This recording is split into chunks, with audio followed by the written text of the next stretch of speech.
Vamos pedir a tia Angelina para fazer o resumo. Nós vamos fazer assim, cada hora mais ou menos, fazer um resumo com alguém para a próxima hora. Também vamos a dar, hoje vou começar a dar também tarefas para vocês. E esporadicamente vamos ter também um mini exame.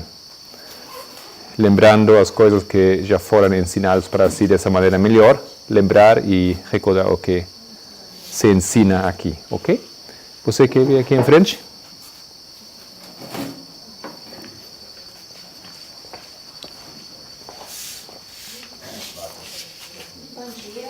Bom dia. Bom dia. Isso. Odeio isso.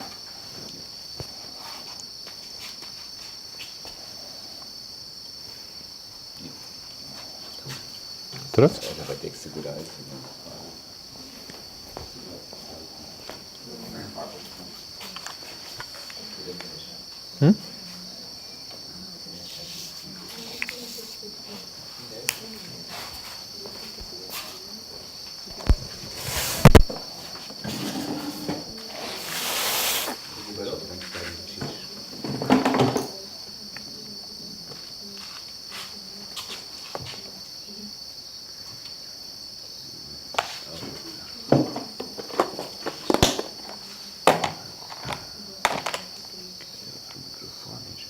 Auf den Tisch uns lassen so. Das geht auch schon ganz gut.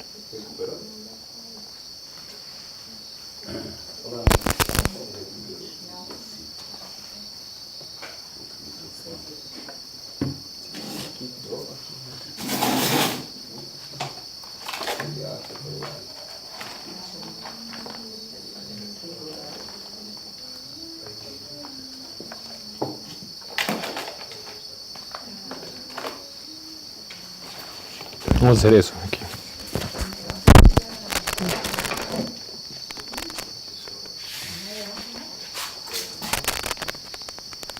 Esqueça. Usar isso aqui. Colocar isso aqui. Assim na mão.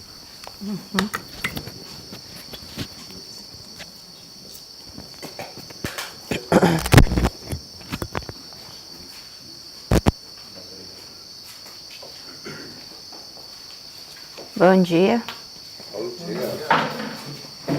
Tá tudo certo aí? Ok?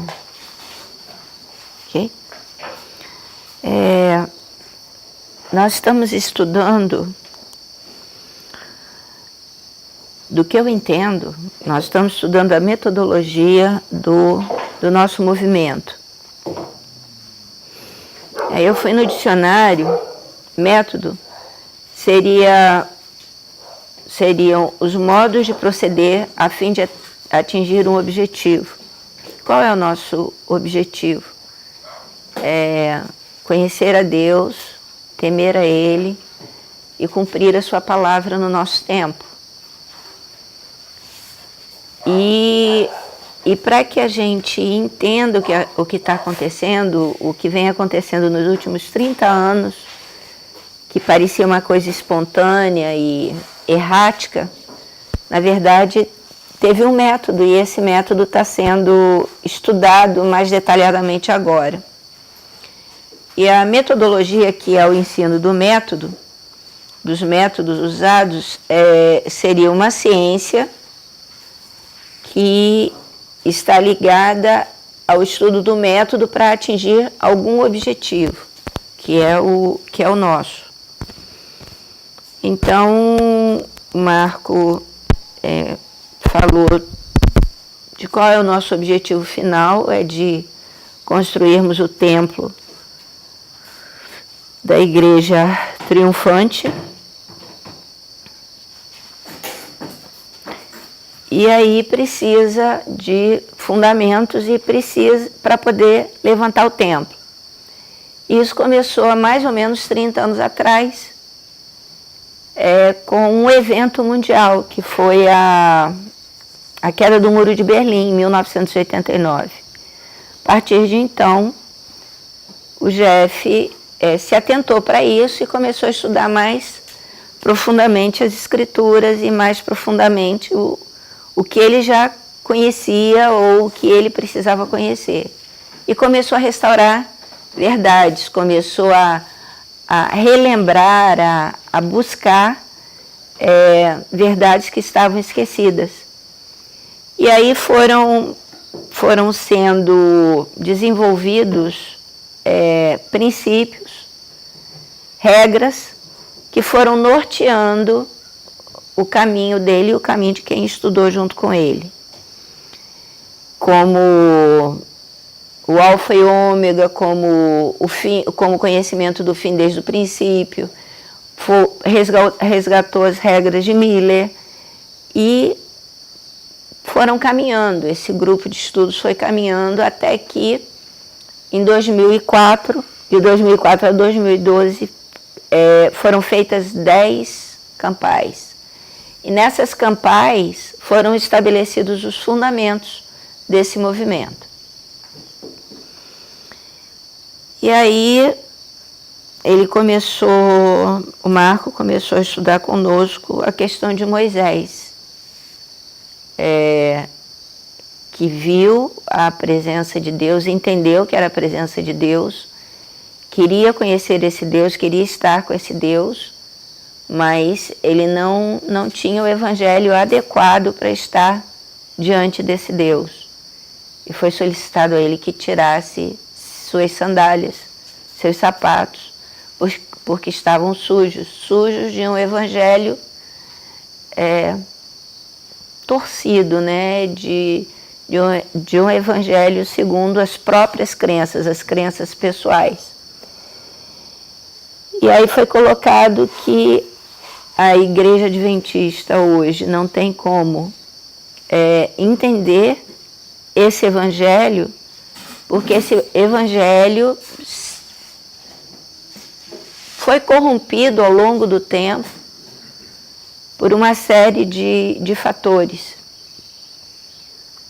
E aí a gente usou textos de Ellen White para confirmar quais os principais fatores de sujeira ou de contaminação do evangelho desde os gregos.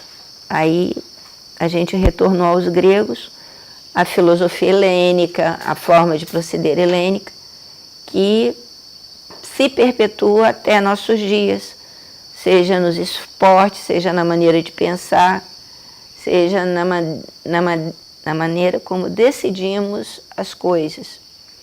E além do helenismo, seriam tradições judaicas, que aí foi resgatado também como funciona, como que o judeu pensa, que é pela Torá, que são os escritos antigos, e pela Torá oral, que foi estabelecida depois do ano 70, quando o templo foi destruído, para que não se perdessem essas tradições orais, elas foram tornadas em escritos.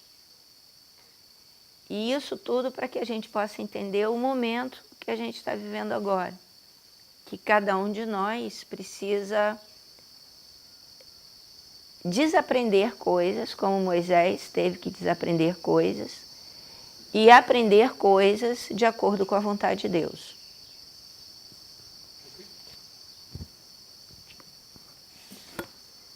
Menos de 5 minutos? 5 minutos, 30 segundos, muito bem.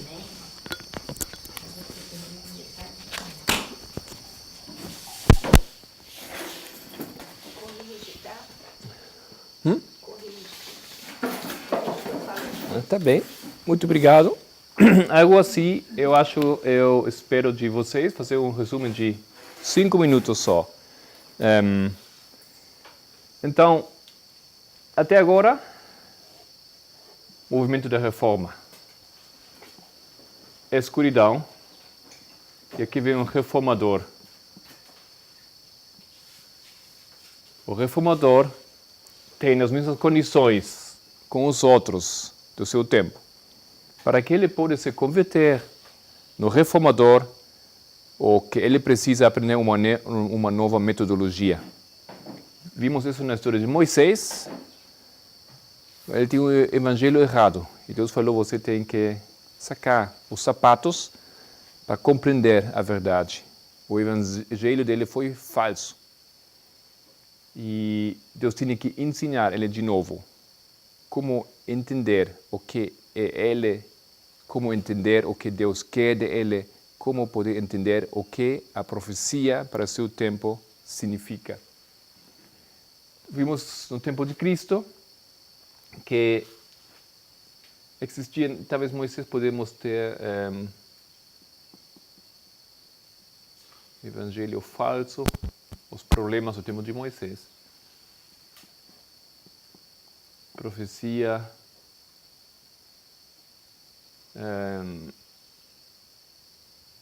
também falso.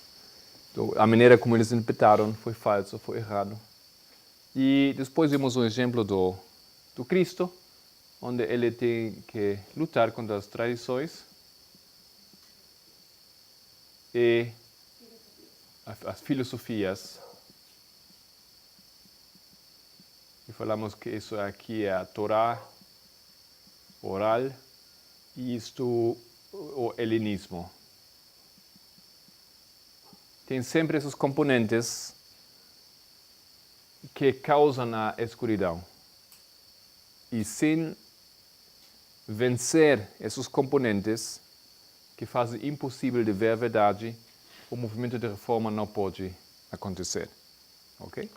Então, quero com vocês entrar outro exemplo, que é a história da reforma, dos reformadores, protestantismo. Isso para nós é importante porque ainda usamos muito disso aqui. Vimos que o helenismo impacta nós hoje em dia bastante, ainda. As coisas não desapareceram, ficaram lá, estamos usando isso.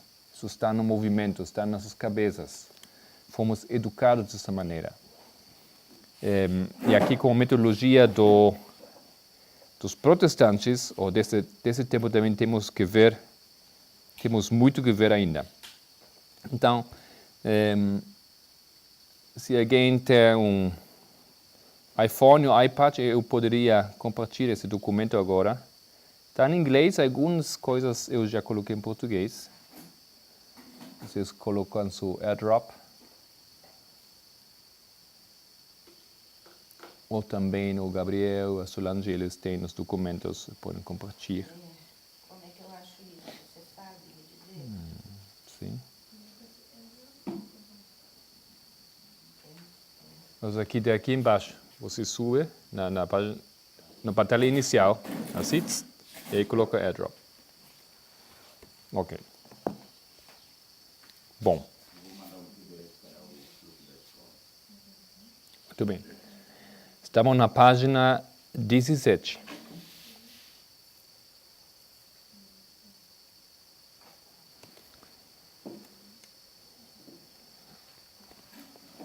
E quero ler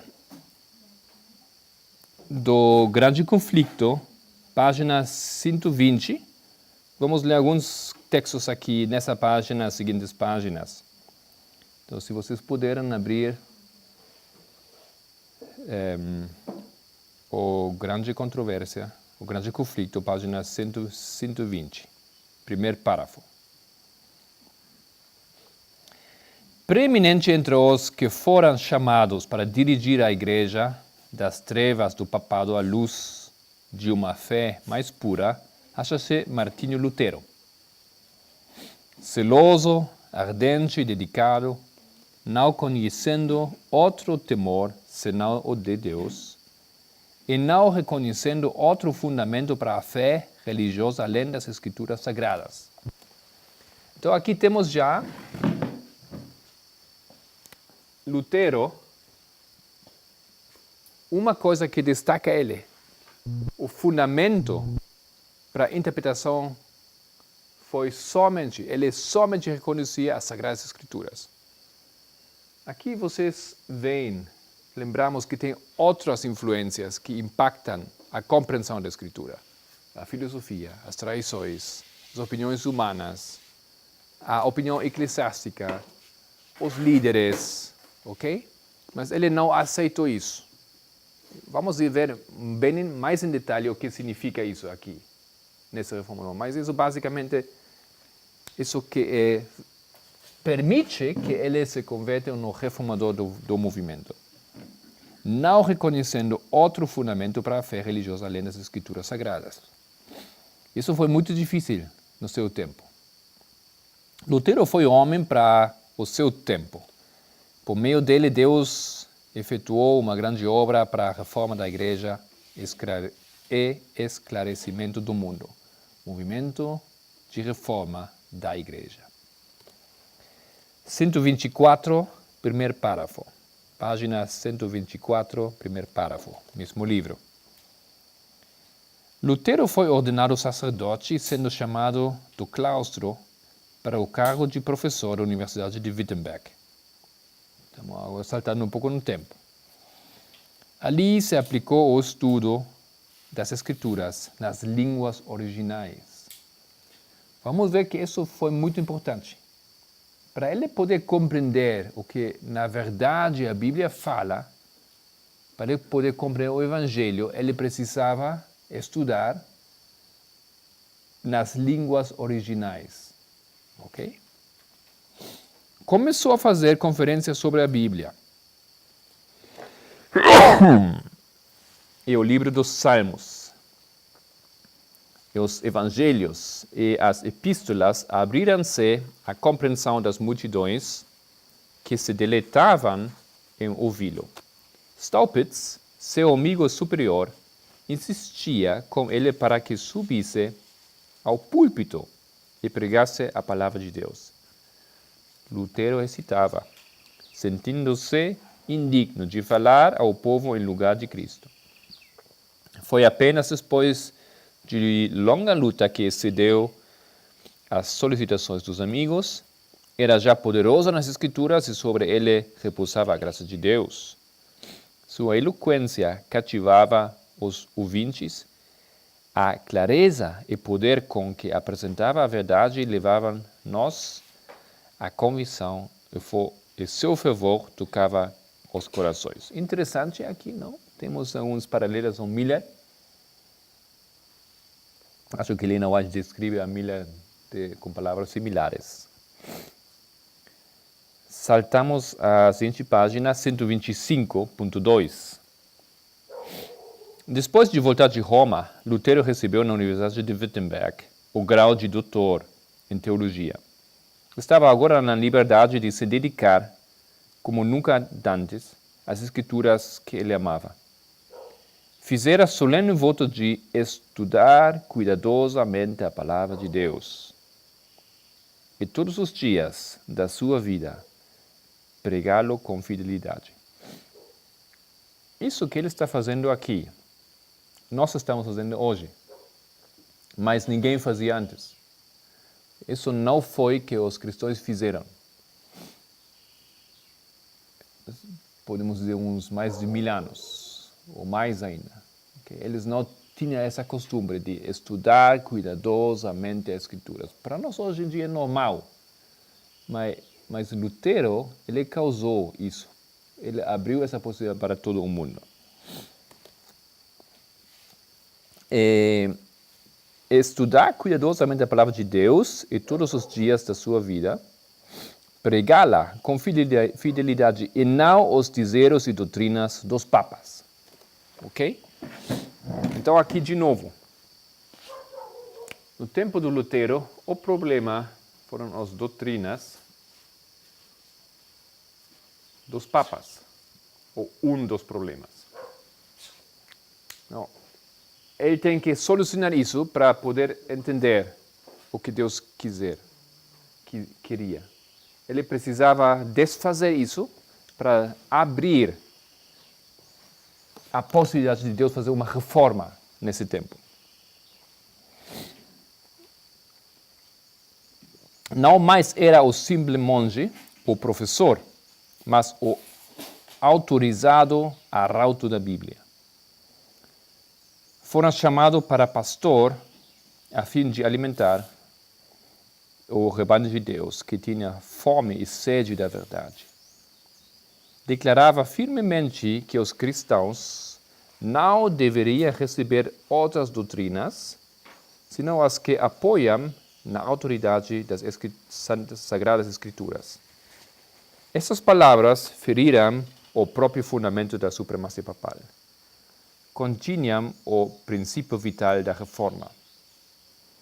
Então, isso é aqui o que acontece com o tempo de Moisés, o que acontece no tempo de Cristo. Desafiar os líderes porque eles não seguem a pureza bíblica. Eles não compreendem a palavra. Eles colocam as suas próprias palavras. Isso que fez Lutero.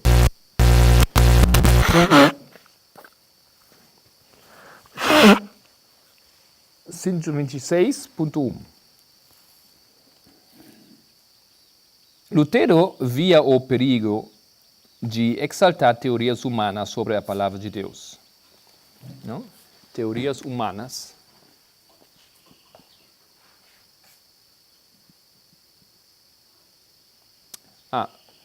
Vou pedir à irmã para fazer a próxima hora o resumo dessa hora. Tá bem? Lutero via o perigo de exaltar teorias humanas sobre a palavra de Deus. Corajosamente atacava a incredulidade especulativa dos escolásticos. Incredulidade especulativa dos escolásticos. E opunha-se à filosofia e à teologia que durante tanto tempo mantiveram sobre o povo a influência dominante. Então,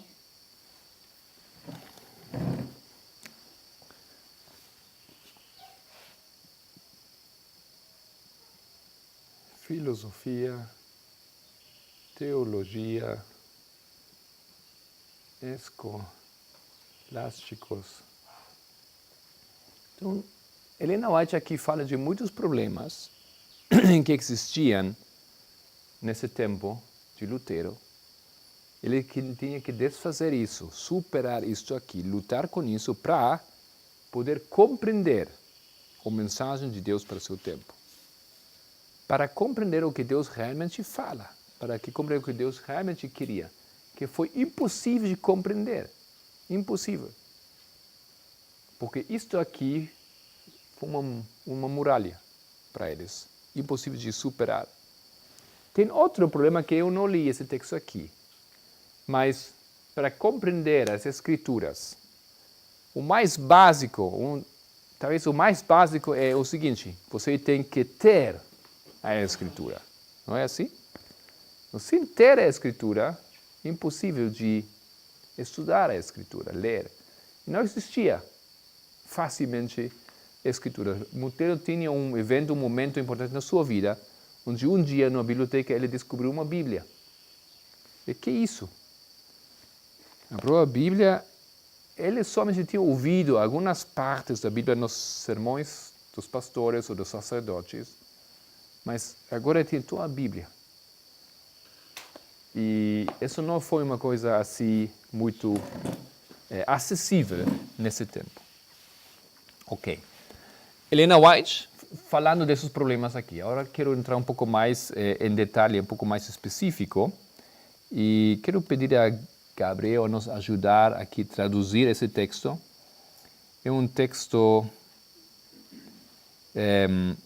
de um livro que chama-se Dicionário da Idade Média. É assim como vocês dizem? Idade Média. Não, desculpa, isso é de outro texto. Esse é de Raymond Surberg. Isso é um artigo que ele escreveu em uma revista de Springfield, de 1974. Esse texto fala sobre as pressuposições do método histórico-gramatical. Estamos na página 18. E você tem? Pode começar a ler aqui Primeiro parágrafo. O método de Lutero. Sim. O método histórico-gramatical era primariamente um produto da Reforma e pós-Reforma, os períodos da Reforma e da pós-Reforma, da cristandade europeia ocidental. Enquanto certos aspectos dela eram conhecidos e ocasionalmente, essa palavra desconheço, utilizada por Lutero, o método histórico-gramatical é um desenvolvimento de Lutero, Calvino, Zwingli, John Knox e outros protestantes. Depois da morte de Lutero, era... Até aí? Não. Ok, você ouviram nisso? O método histórico-gramatical foi elaborado por quem? Vem de onde? Lutero, Zwingli, Calvin, Knox e outros reformadores. Vocês conhecem o término método histórico-gramatical? Vocês já ouviram isso? De onde vocês conhecem isso? Você conhece irmãos adventistas que defendem. É o método que nossa igreja usa. Alguém tem ideia quem na nossa igreja usa esse método? Pastores. Generalizar um pouco mais. Que grupo? O centro de pesquisa. Nossa igreja, esse último dia, basicamente usa dois métodos. O método histórico-gramatical e que outro método? Ok. Método histórico-crítico. E simplificando isso, fazendo bem simples aqui, quais usam esse método aqui? Que grupo dentro da igreja? Os liberais ou os conservativos? Conservadores. Ok. E isso aqui? Assim? Sim. Então tem mais ou menos essa divisão, essa divisa. Mas esse método aqui, esse método histórico-gramatical foi elaborado por um Lutero. E eu compreendo por que pastores ou teólogos da nossa igreja dizem esse é um bom método. Temos que usar esse método, porque foi elaborado por Lutero. E como Lutero elaborou esse método? Elena White fala, anjos estavam do lado dele. Então, tem aqui um assunto que queremos entender um pouco mais, que é esse método. Vou pedir a Gabriel para que continuara. Seguinte parágrafo. The Historical Grammatical Method.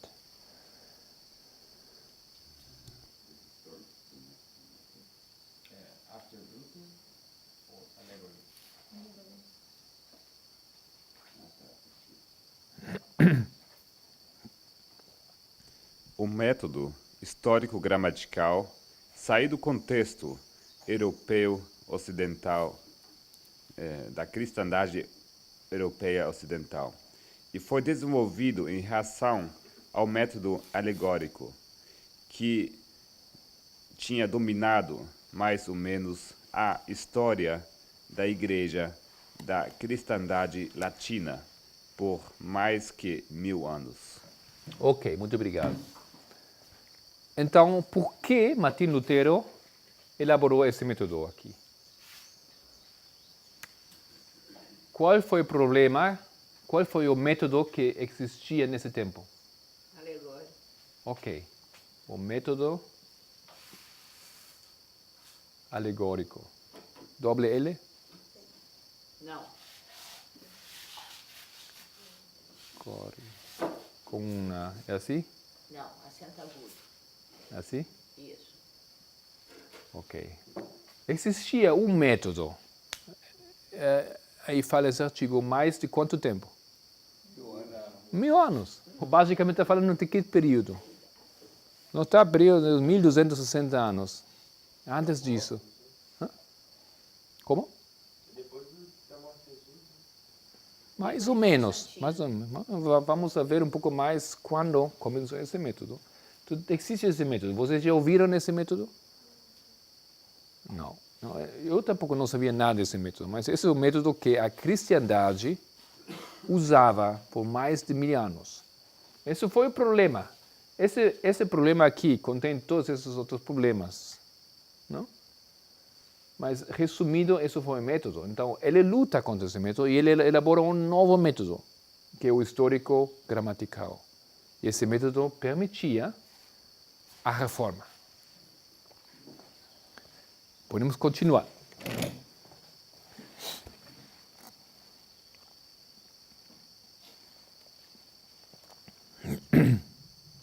Alegoria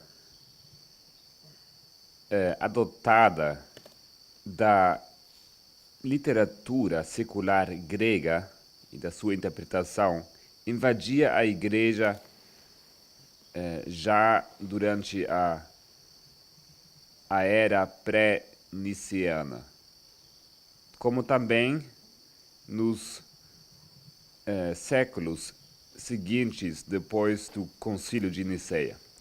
Pausa. De onde vem aquele método alegórico? De que... Do Conselho de Nicéia. Sim, mas fala que coisa. Vem da interpretação da literatura secular grega. Então, é um método helenismo. Então, o helenismo conseguiu sobreviver e influenciar esse método aqui. Isso foi justamente o problema. O helenismo, mesmo que os cristãos acharam que não tem nada a ver com a sua religião, que é uma coisa cultural, é esporte, outras coisas, mas eu posso continuar com a minha fé. Não foi assim. Esse método impactou agora a método de interpretar a Bíblia. Okay? Vem de lá. Pode continuar.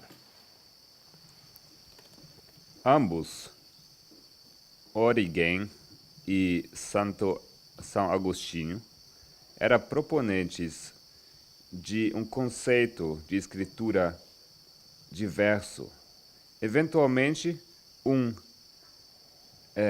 senso Quadruple.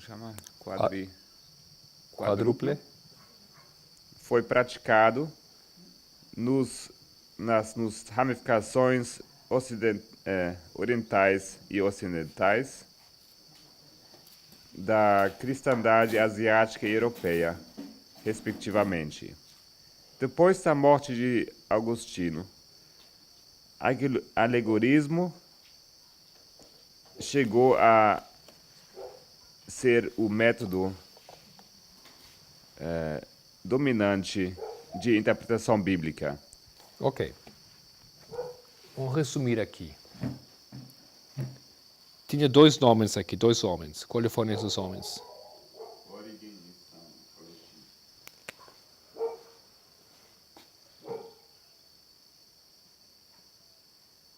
Origen, Agostinho. Eles elaboram um método, chama-se Manifold Sense. Não sei como traduz isso. Múltiple ou multifacético.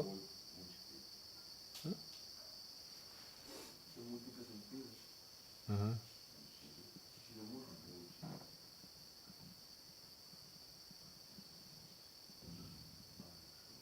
É um método. Esse método continua a se desenvolver a um sentido fourfold, quádruple,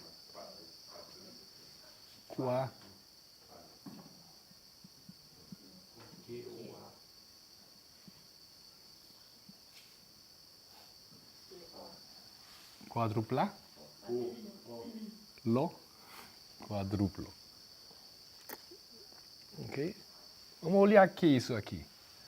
Mas depois disso vem o método no tempo de Lutero, que é o método alegórico.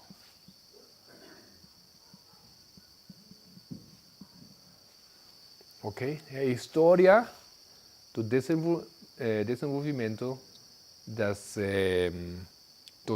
métodos de interpretação da escritura. Acho que nós temos nenhuma ideia como os cristãos antes interpretaram a escritura. Tampouco, generalmente, temos ideia o que estamos fazendo hoje em dia. A igreja normalmente não sabe bem o que método usa. Mas, ultimamente, se fez um pouco promoção para o método gramatical e outros métodos. Okay? Isso aqui, vamos a olhar um pouco mais em detalhe depois que são esses métodos. Pode continuar.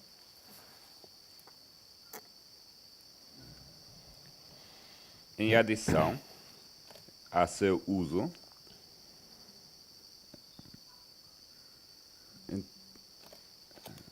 então desenvolveu-se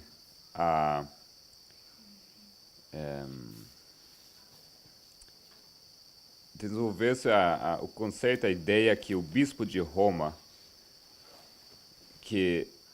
através do bispo de Roma, que apenas a igreja teria o direito dado por Deus de interpretar as escrituras e que a igreja somente teria o privilégio e habilidade de interpretar escrituras e determinar o seu verdadeiro significado. A Igreja Católica Romana, os crentes da Igreja Católica Romana deveriam crer numa doutrina ou dogma, não porque era ensinada nas Escrituras, mas porque a Igreja determinara doutrina ou crença. Ok, isso então outra complicação agora para Lutero. Não somente existia um método falso, mas além desse método falso, na verdade ninguém podia usá-lo ou chegar a conclusões determinantes sem a autoridade do Papa. Na verdade, só o que o Papa fala é a verdade. Então, tem umas grandes complicações aqui. E lembramos novamente que isso é uma coisa muito similar aqui como no tempo de Cristo.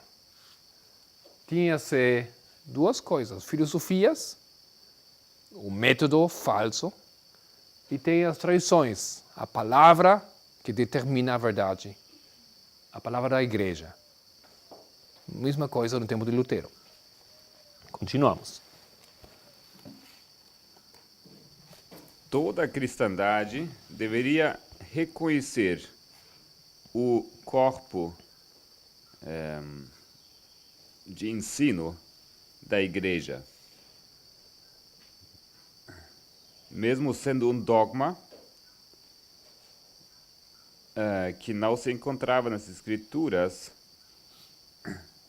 ainda assim foi aceitado. Mesmo assim foi aceitado. Adicionalmente, a tradução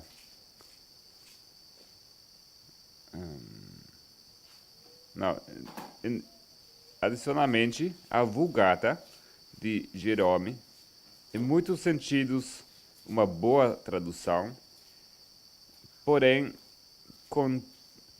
contendo erros de tradução, foi determinado como texto definitivo.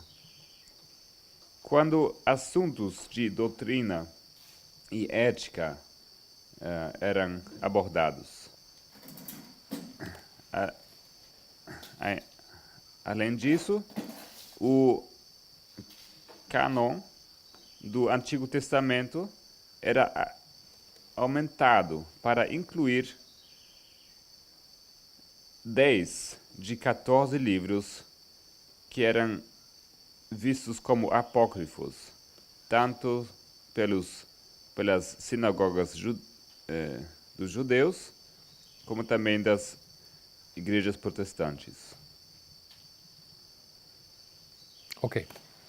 Então, que outro problema aqui descobrimos? O Lutero tem que lutar contra muita coisa.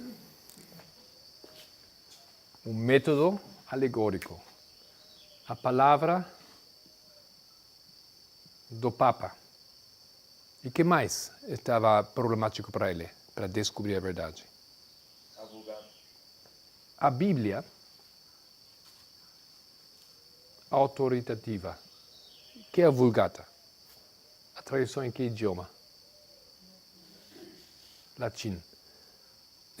Vamos ter, acho que, 3 ou 4 tarefas para a próxima hora. Uma tarefa vai ser explicar isso, o que é a Vulgata. A história da Vulgata, que é. E menciona mais um problema, que tem que ver com a Vulgata aqui. Outro problema que ele tem. Além de somente poder usar esse texto, qual foi um dos problemas desse texto?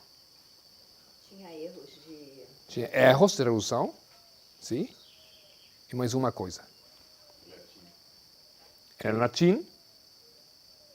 Isso não foi tanto problema para as pessoas educadas, porque se falava latim, mas o povo geralmente não falava, sim? E os livros da Vulgata? Tinha os apócrifos.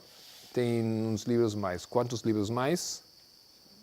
10 livros mais que a Bíblia normalmente. 10 livros mais do que foram estabelecidos onde, falou o texto. O canon foi estabelecido onde? Aí falou ao final. Na sinagoga do... Não fala de Jerusalém? Na sinagoga judeia. Sim. Então,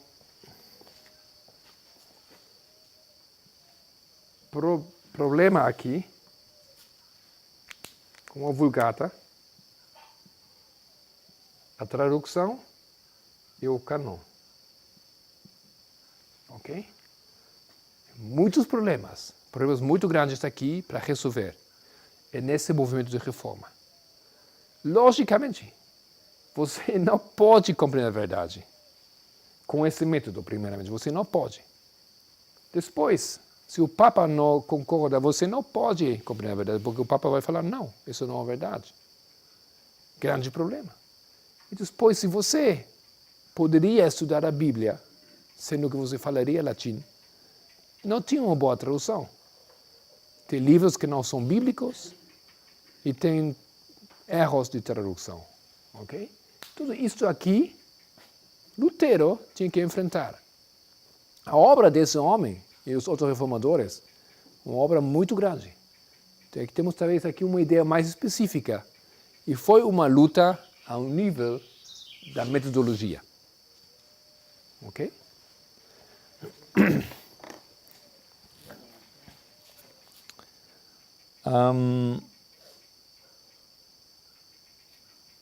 Ok. Seguinte parágrafo, acho quase ao final desse texto aqui. O autor faz algum resumo o que Lutero fez. However. No entanto, foi no século XVI que ocorreu uma revolução hermenêutica, ou uma revolta que Lutero iniciou e apoiou. A revolução que mudou o curso da história europeia ocidental. A reforma protestante teria sido impossível, além das mudanças hermenêuticas que foram empregadas para interpretar a Escritura Santa, tanto do Novo como do Antigo Testamento. Ok? De novo, a reforma protestante teria sido impossível se não tinha tido aquela reforma hermenêutica. O que é hermenêutica? Vocês já sabem isso da desolação de Jerusalém. Temos falado bastante da hermenêutica. O que significa hermenêutica?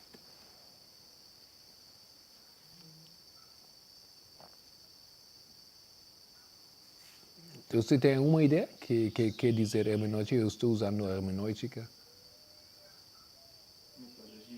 Yeah. Interpretação de um texto desconhecido ou não entendível, ou difícil de compreender. Então, fazer isso é hermenêutica. Você usa um método para fazer isso. Você tem um texto aqui. Você não compreende esse texto. Então, o que pode fazer você para compreender esse texto? Você tem que interpretá-lo. Então, você usa hermenêutica, fazer esse processo de abrir a palavra para poder compreendê-lo, é um processo da hermenêutica. Mas para fazer isso, você usa método. E tem muitos métodos que você pode usar. Ok? Se é livro em latim, você precisa falar ou aprender latim. É parte desse processo de hermenêutica. E tem regras como interpretar então esse texto. Por exemplo, você tem que olhar o contexto histórico. Ou você tem que ver o contexto emocional da pessoa. São aspectos da hermenêutica que você pode usar para compreender esse texto. Vocês fazem isso na escola, eu acho, não? Na secundária. Vocês leem textos e depois interpretam os textos. Ou não fazem isso aqui? Não? Por exemplo, um texto que foi escrito no tempo da ditadura. Não, fazia. Faziam, ok. Agora não faz mais. Não fazem mais, ok. Você tem um livro escrito no Brasil durante no tempo da ditadura. Você não pode entender bem o que do livro fala se você não compreende que foi escrito nesse contexto. Isso é uma hermenêutica. Ok. De novo, a reforma protestante não teria sido possível, impossível, se Lutero não teria introduzido uma mudança da hermenêutica.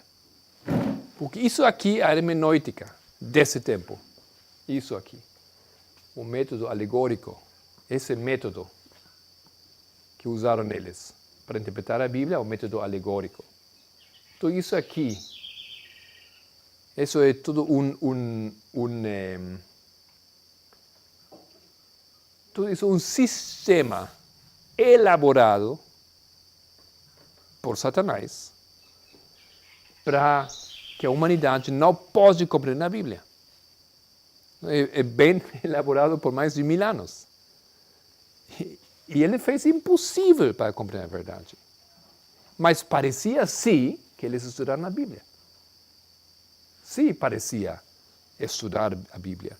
Mas é um sistema hermenêutico para não poder entender o que a Bíblia, na verdade, fala. Satanás não pode destruir a Bíblia. Ele não pode desfazer a Bíblia. A palavra de Deus sempre vai existir.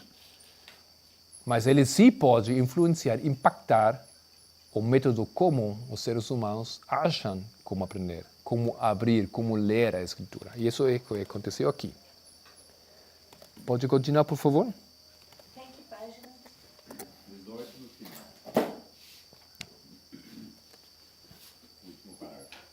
Obrigada.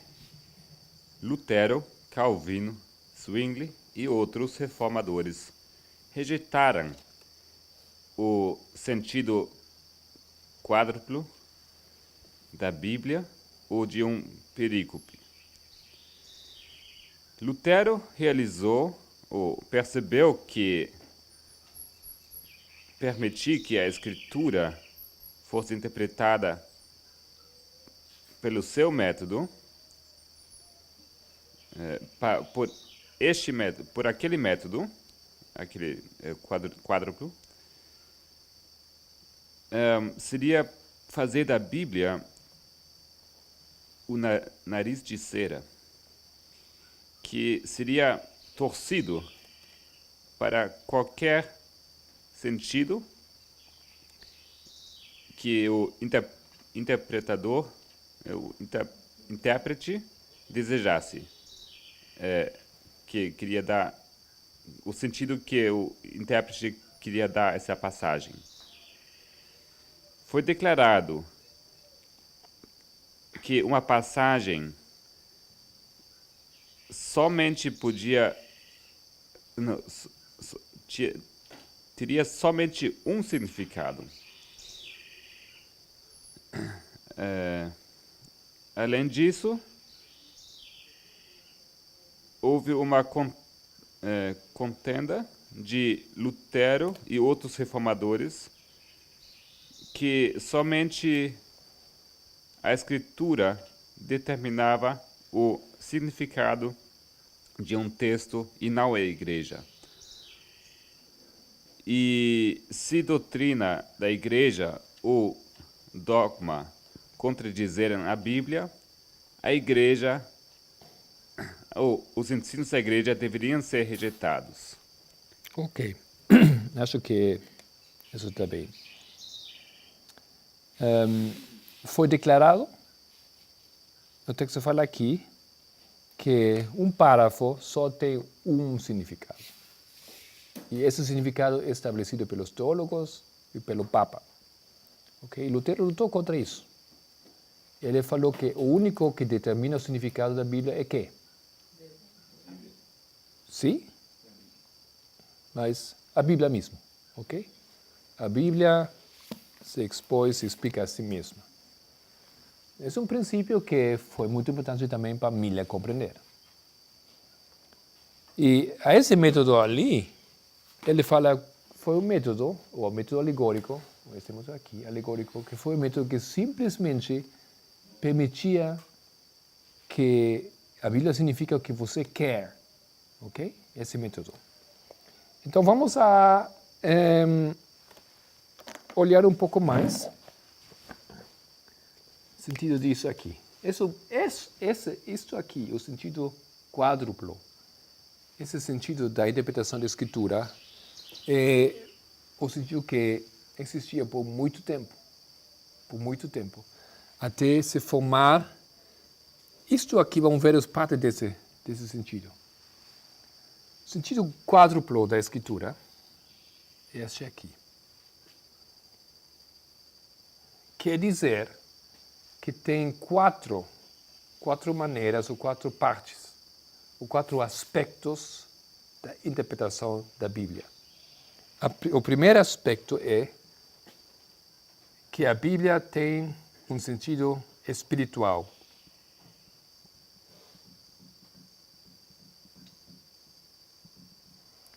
Temos que pensar em interpretação de um texto. Um texto... não, o primeiro não é este. O literal é o primeiro. Por que você fala não? Porque fala... Eu li. Ah, você lê. Ok. Literal. O que quer dizer que um texto tem, primeiramente, um significado literal? A primeira coisa que você procura entender um texto bíblico é o significado literal. O que quer dizer isso? Seria a história, né? Uma perspectiva neutra, entender Você está lendo lá com suas palavras. Aplicarlo en el momento que sucedió en su historia, según lo que se esté narrando en la parte bíblica. Ok? O que simplesmente o texto está dizendo. A história, as circunstâncias, o evento, assim como a Bíblia fala. Não? Então, quando fala de um texto profético, isso aí começa a ser um pouco problemático. Mas nós usamos muitos textos e nem olhamos o sentido literal. Porque achamos que esse texto tem uma informação para nós, hoje em dia, 2.000, 3.000, 4.000 anos depois de que foi escrito. Mas, primeiramente, o literal quer dizer, você tem que compreender, primeiramente, o significado desse texto, o que queria dizer para seu tempo. Então, quando Abacuque, no capítulo 2, fala que tem o sentinela, que olha do perigo que está vindo, então quer dizer que nesse tempo você tem que descobrir que foi o perigo para o povo de Deus no tempo de Abacuque. Que é isso que está vindo lá. Okay? Nós não estamos fazendo isso. Nós estamos fazendo isso. Miller, não? E Miller tem o diagrama e tem que produzir, escrever para que se pode ler correntemente. Okay? Saltamos muitas vezes essa parte. Mas o literal é simplesmente compreender o texto tal como está escrito, como foi conceptualizado para este tempo, o seu tempo.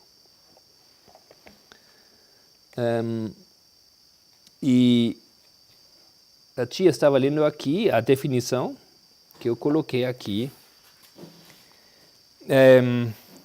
A interpretação literal é explicar o significado de um evento por propósitos históricos, desde uma perspectiva neutral, procurando compreender o texto na cultura e tempo em qual foi escrito, o lugar e o idioma que foram usados para escrevê-lo. Tampouco é muito fácil fazer isso. Você precisa de algumas coisas para compreender isso. Precisa investigar a história, precisa investigar as circunstâncias e o lugar, ok? O lugar, muitas vezes, temos visto, é muito importante de compreender onde foi escrito um texto. Foi escrito em Babilônia, antes do cativeiro na Babilônia. Faz uma grande diferença. Muito bem. O primeiro cavalo, como eles falaram, 4 cavalos, não? 4 cavalos que permitem a interpretação da Escritura. Depois, o segundo, terceiro e o quarto são todos sentidos espirituais.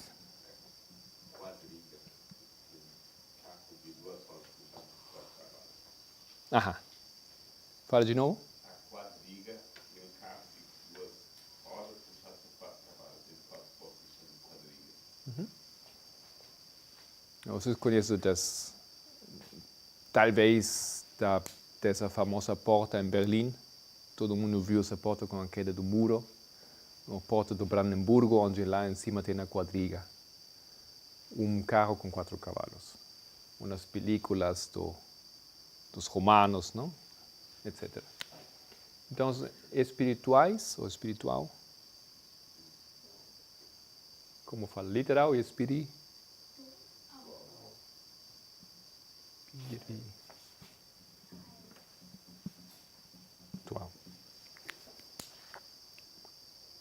Também poderíamos dizer aqui tem o literal e tem o espiritual. Mas o espiritual agora tem 3 subdivisões.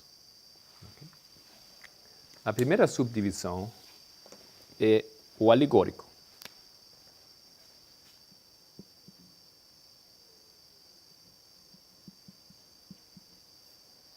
Ou também o tipológico, que é interpretar a Escritura de maneira alegórica.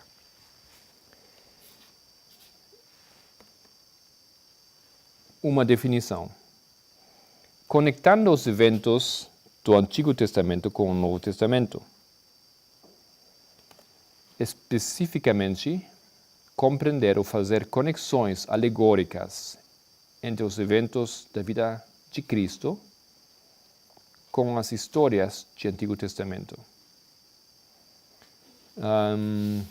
Não sei se é a melhor definição aqui nesse momento, mas o que é uma alegoria? O que significa que algo é alegórico? É uma representação que pode ser até caricata de um evento, de uma história. Quer dar um exemplo? Alguém tem um exemplo? Serve exemplo secular. No carnaval, os desfiles são com carros alegóricos. São com carros que desenham ou estabelecem uma ideia caricata de alguma coisa que estão homenageando. Um pouco mais específico, o que seria uma alegoria? Término simbólico. Simbólico, não? Ou tipológico. Por exemplo, quando se usa uma caricatura, um urso. Urso. É uma alegoria de quê? Medos. Não? Eu estou pensando hoje em dia, seria uma alegoria para a Rússia, por exemplo. Sim. Ou águia. Um certo tipo de águia é uma alegoria dos Estados Unidos. Não? Essas são alegorias. Então, o que esse método diz é que a Bíblia tem uma interpretação, um aspecto espiritual dos textos. É correto ou não é correto isso? Lógico. Não somente tudo é literal. Também tem aspectos simbólicos ou alegóricos ou tipológicos de textos. Está falando da jumenta, por exemplo, no sentido, na história de Balaam, no sentido literal, foi que verdadeiramente um jumento fez aquele estrago na história de Balaam. Um jumento. Mas no sentido espiritual, também tem um aspecto alegórico. Qual é o aspecto alegórico ou tipológico de jumento? Me lembro das parábolas de Jesus, eles davam o contexto literal que eles podiam ver e entendiam bem para ele retratar o espiritual que ele queria falar, que as pessoas não podem ver, não podiam ver, mas eles davam na natureza, por exemplo. Parábola. Exatamente, as parábolas, não? Entra nessa categoria. Então, de novo, o significado do jumento na história do Balaão, que é o jumento lá? O Islã, ok? Ou você pode dizer, é algo, alguma força que se opõe a... Você tem diferentes maneiras de poder compreender o jumento, o que está fazendo, de maneira alegórica. Então, isso aqui, compreender que a Bíblia tem um sentido, um significado alegórico nos textos bíblicos, isso é bom ou isso é falso? É correto ou falso? Pode ser correto, pode ser falso. Isso também, mas simplesmente a existência desse aspecto é bom, é correto. A Bíblia tem não, uma perspectiva alegórica, um significado alegórico nas coisas. Ou seja, você pode interpretar de maneira errada, falsa, ou isso sim, bom, correto. Não? Isso não é um problema, não é uma ameaça para nós descobrir que a Bíblia sim tem alegoria. Ou você pode ler a Bíblia de maneira alegórica. O mesmo que Lutero lutou contra isso. Vamos ver por que ele lutou contra isso. Mas isso é um aspecto, acho que temos que reconhecer. Estamos usando isso todo o tempo. Número 3. Tem um aspecto moral, ou tem um significado moral, que também chama-se tropológico.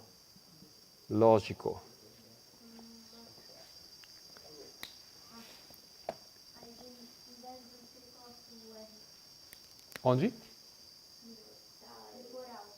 Onde uma R? Isso é uma R. Desculpa. Tá? Melhor? Obrigado. O que é uma interpretação moral de um texto bíblico? Os textos bíblicos têm uma mensagem moral ou não têm? Sim? Exemplo. Provérbios está cheio de textos morais. Uma coisa é texto moral e uma interpretação moral de um texto. Conclusões. Por exemplo, as 10 virgens. A parábola das 10 virgens. Isto tem um significado moral? Não seria alegórico, não? Não seria alegórico? Tem um significado alegórico? Sim.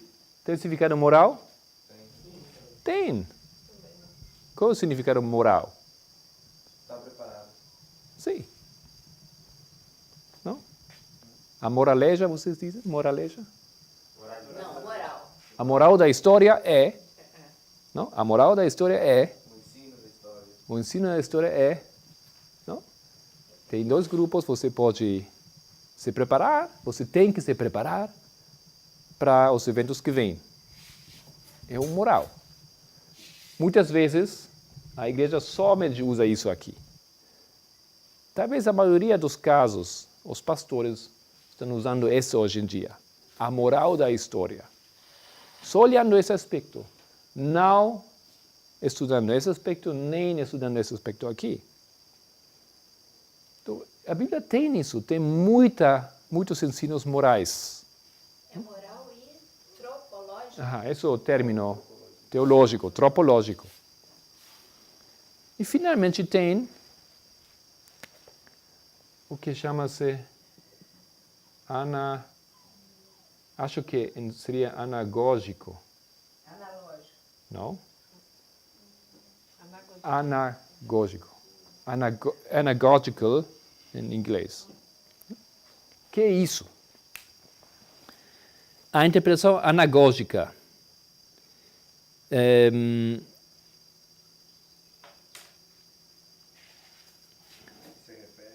se refere aos eventos não analógicos. Isto é analógico. Anagógico. Esse é um término técnico. Referindo-se aos eventos futuros da história da cristandade. Você também poderia dizer aqui escatologia. Referindo-se aos diferentes aspectos, céu, o inferno, o último juízo, a ressurreição, a segunda vinda, etc. O que é isso aqui?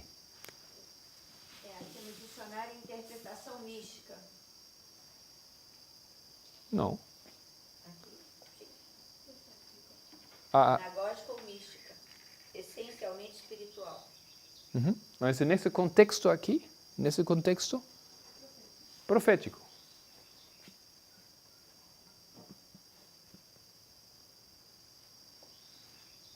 O significado de aspectos aqui do texto bíblico que falam de coisas de forma geral, você diria místico.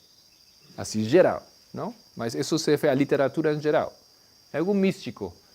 Fala de 1000 anos. Isso é místico, não tem ideia. Não é da Terra, não é da história. É fora do contexto da experiência humana. Dessa maneira é místico. Mas aqui, nesse conceito aqui, da interpretação da Escritura, é profético. Não? Tem um cumprimento futuro. Talvez futuro, não? Sim, basicamente futuro. Não. Aspectos da interpretação bíblica que estão fora do contexto da experiência humana, tem que acontecer no futuro, ok? Essas informações chamam-se anagógicos ou proféticos. Ou seja, quer dizer que a Bíblia, segundo esse conceito aqui, tem um aspecto de interpretar os textos com a perspectiva profética. Alguns textos têm um significado profético, em outras palavras. É correto isso? Hã? É correto. Lógico, vocês acham que quase só dessa maneira vocês leem a Bíblia. Não é assim? Cada texto para nós é profético. Todos os profetas antigos falaram mais para nós do que o seu próprio tempo. De maneira que suas profecias são válidas para nós. Então, usamos textos que para outros cristãos não significam nada a um nível profético. Para nós são textos proféticos.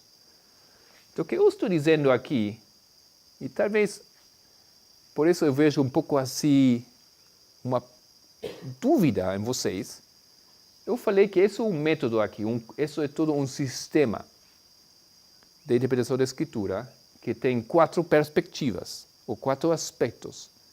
E esse primeiro aspecto literal, o segundo é alegórico ou tipológico. Escrituras têm aspectos tipológicos, textos têm aspectos, terceiro ponto, morais.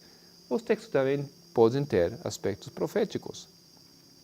Tudo isso aqui, como vocês acham isso? Errado ou é correto? É correto. O que vem a diferença entre o quarto e o segundo? Porque pareceria que o segundo também é profético, né? Não necessariamente, não? Isso aqui pode se referir, eu vou dar um exemplo aqui. Deixa eu ver. Eles tomam, por exemplo, a história, a parábola de Jesus do bom samaritano. E nesse bom samaritano, eu não lembro, deixa eu ver. O bom samaritano, aquele homem que foi roubado, foi Adão. Essa é a interpretação alegórica. Adão.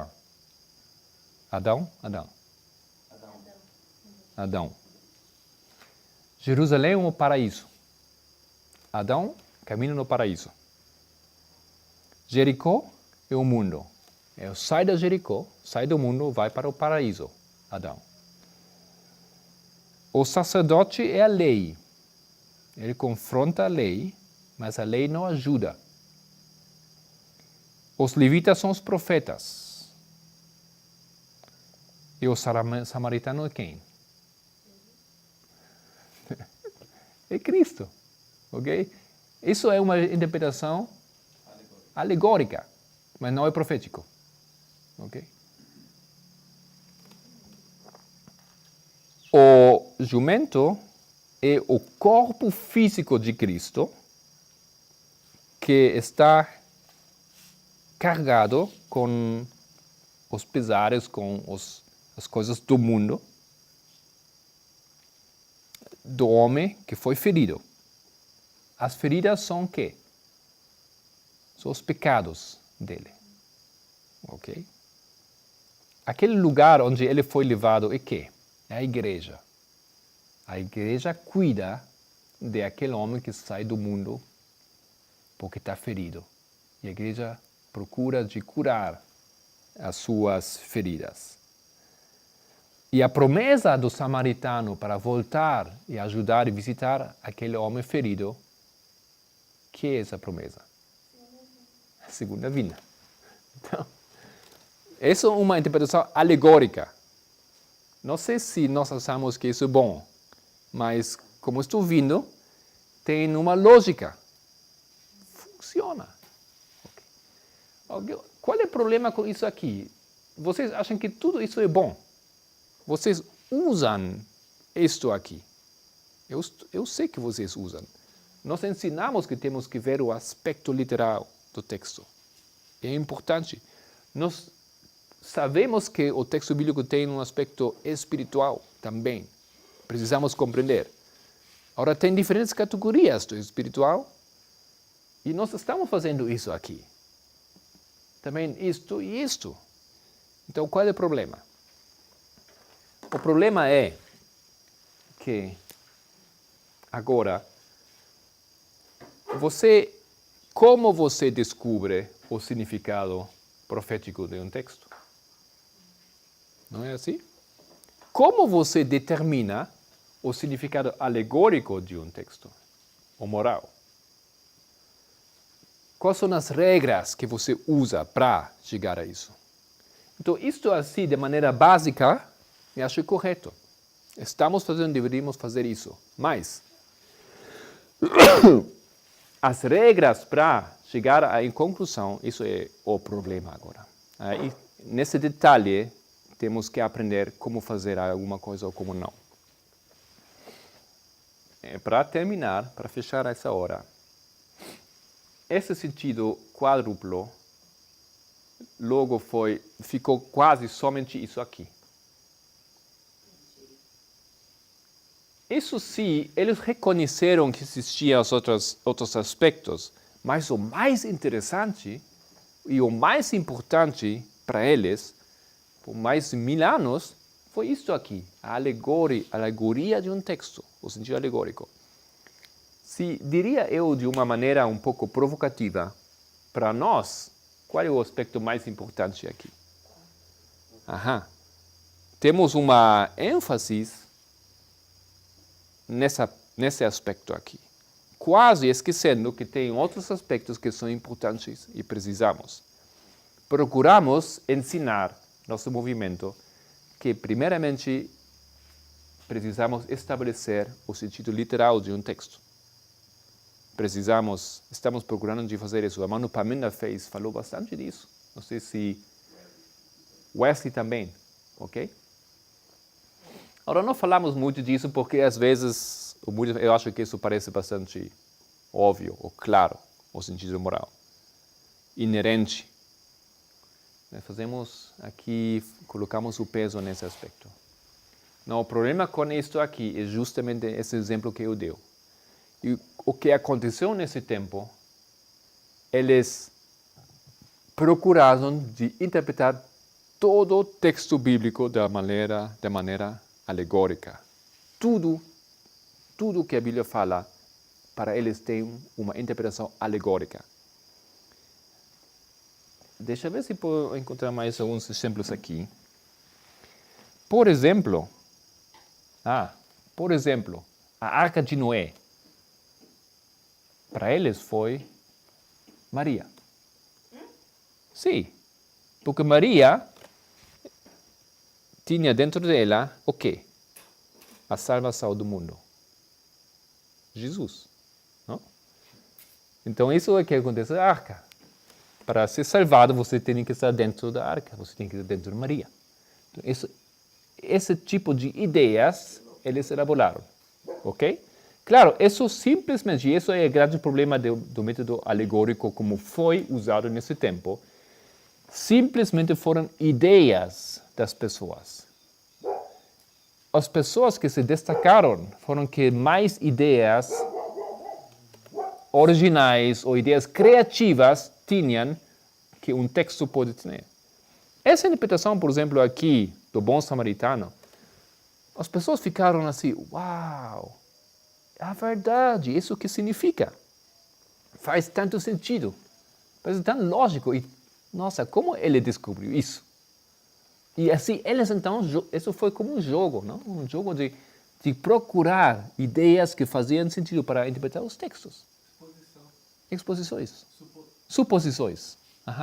Sem método, sem metodologia, sem usar nenhum tipo de metodologia que dizia que isso é válido. A única validez é a lógica.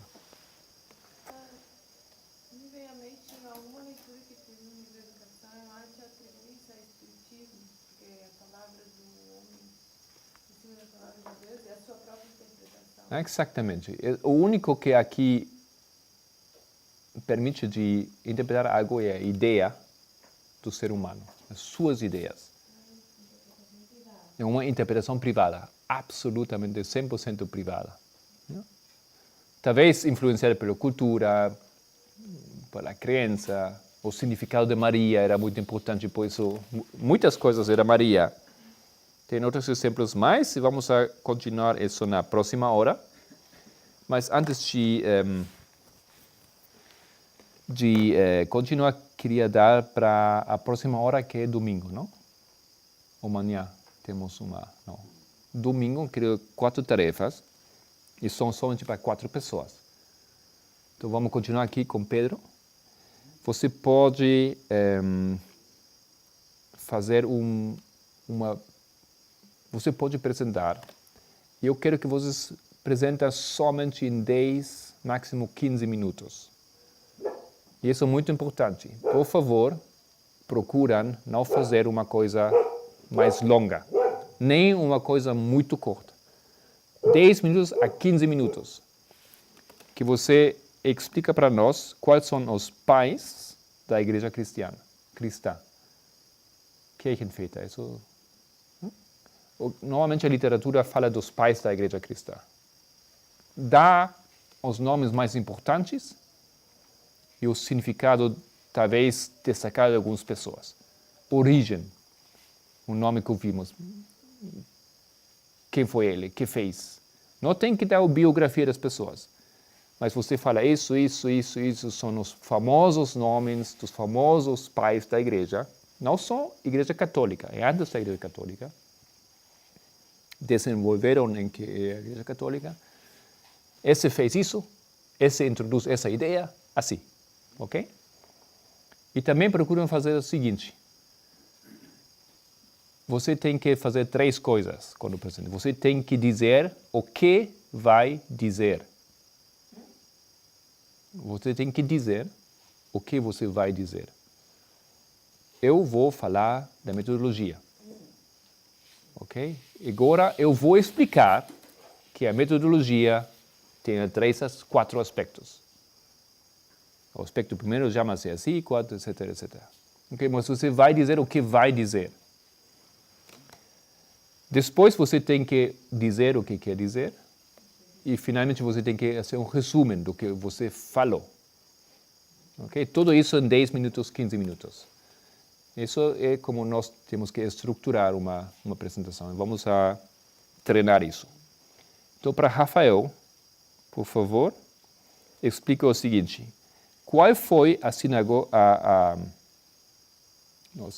sinagoga dos judeus para estabelecer o cânon bíblico? Não, lemos que o cânon bíblico foi estabelecido na sinagoga dos judeus. Mas que isso? Foi um grupo de homens? Foi isso uma... Ok? Aí continuamos com a irmã Nelsie.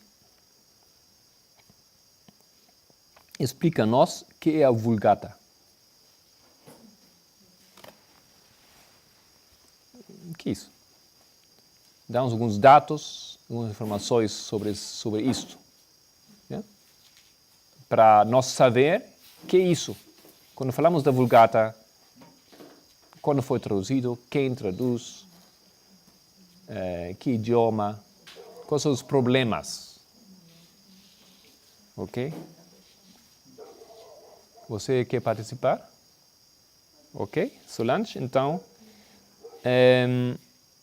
o texto também falou de uma coisa, falou do período da reforma e do período da pós-reforma.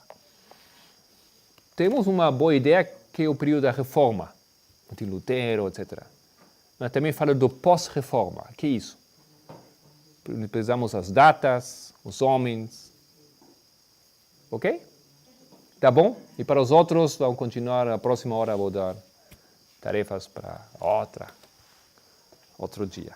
Muito bem, podemos fechar aqui a hora?